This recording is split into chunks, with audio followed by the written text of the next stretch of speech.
Hello, my name is Michael Houlihan, and I'm here to talk to you today about communication benefits and challenges with a remote workforce.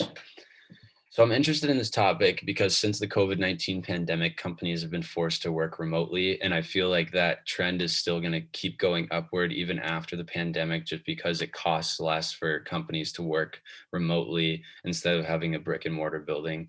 And I'd like to go more in depth with the benefits and challenges of this topic.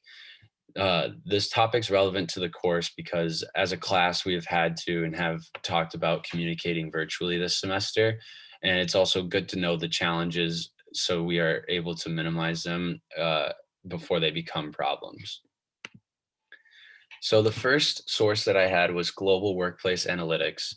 Some of the benefits that they mentioned were asynchronous communication allows remote workforces to communicate more efficiently. I think that proves true because you're able to connect with anybody in your office at any time instead of trying to talk to your boss and then they happen to be out. You're able to connect with them through email or a quick Zoom meeting, which is more efficient than waiting for them to come back to the office if they've stepped out. Another benefit that they mentioned was web-based meetings are better planned and more apt to stay on the point of the meeting itself.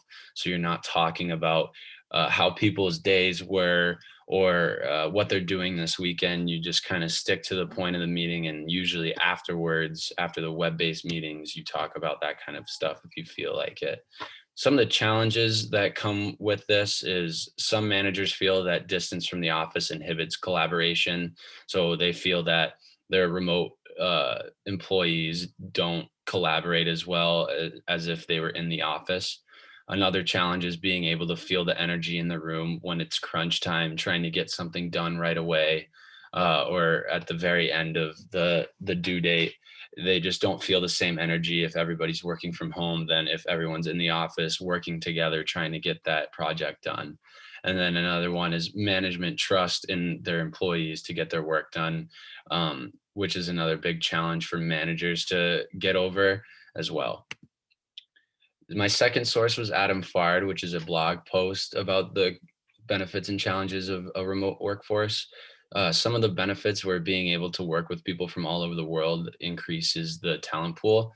So that just means that you're not stuck to your local region of talent. You're able to go all over the world to look for the right people for the right job. And another benefit is they found through a survey through ZDNet that 53% of remote employees are willing to put in more than 40 hours per week. So they're more willing to work overtime. And I feel like this is due to not having the commute and being in your home where you're working offers more benefits because you're able to get your work done and take a break when you need instead of feeling like there's an eye watching you every second of every day in the office. Another challenge is that Adam Fard came with was meeting times may not be suitable for employees in different countries. This obviously is a huge challenge for companies with employees all over the world due to time changes. And an Apricorn survey stated that one third of organizations experienced a data loss due to remote working. So that's a data security issue that is easily fixable. My third source, Aperion Global, some of the benefits they had where managers are able to track how long employees are working for through analytics, and also project management software to keep track of who is completing their task and ask for updates. So managers are able to put tracking software on people's computers to make sure that they know how long they're working on certain tasks and if they're working on the right things and they're not just going through Facebook or Twitter and just waiting till the day's over at 5 o'clock. And then the project management software just makes it more efficient for a project team to communicate instead of going through a mass email chain. People are able to ask questions kind of like a text message chain, and people are able to respond right away and they're able to get their answers sooner. And some of the challenges is the isolation from person to person communication, being able to communicate with people in the office daily. That's one of the biggest ones. And I feel personally that I've noticed that just through the pandemic and the lockdown. I was itching to talk to people more after we were forced to lock down.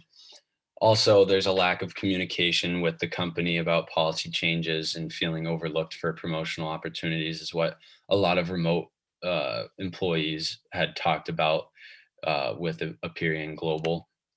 So the textbook connection that I had was part two, chapter four, Listen Longer.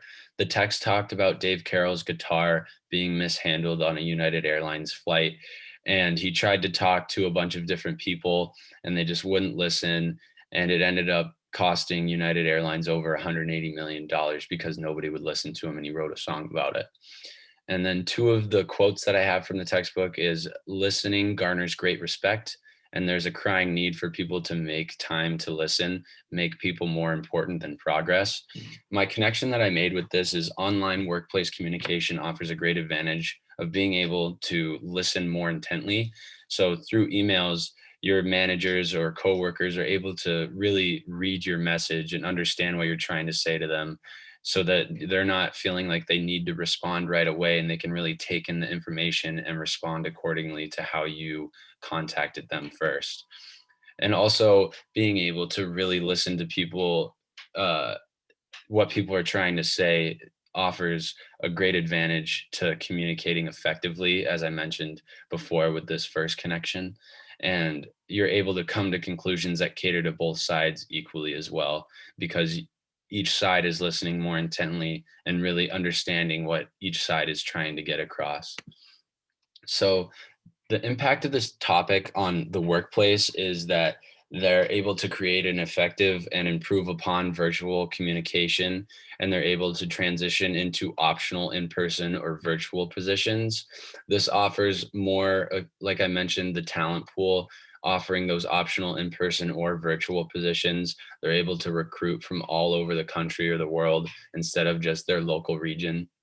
With employees, they learn to use virtual communication efficiently and effectively, and they can keep improving upon that. And understanding of the benefits and challenges to a remote workforce, that's something that they need to know so that they can use the benefits to their advantage and try to avoid the challenges. And for our class, practice effective virtual communication in school to prepare for the professional world is probably the biggest piece of advice I could give after researching this topic. And also, it's just like the employees, just understanding the benefits and challenges to a remote workforce.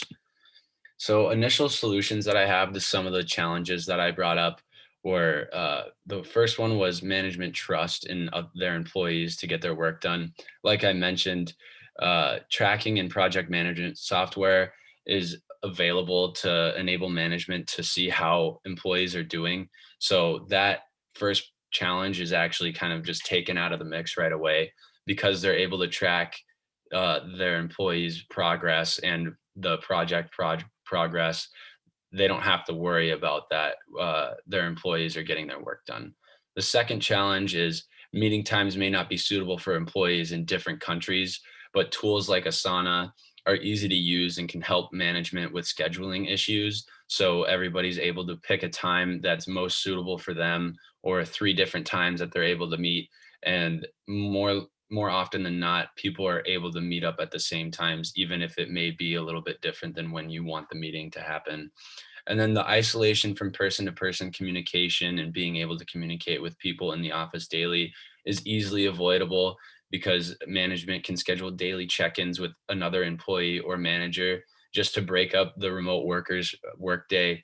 Like in a normal office, they're able to just chat with them, talk about their progress during the day, and how they're doing, and they can just kind of chit chat for 15 to 30 minutes just to break up their day so they don't feel like they're just working. And that's it. Thank you.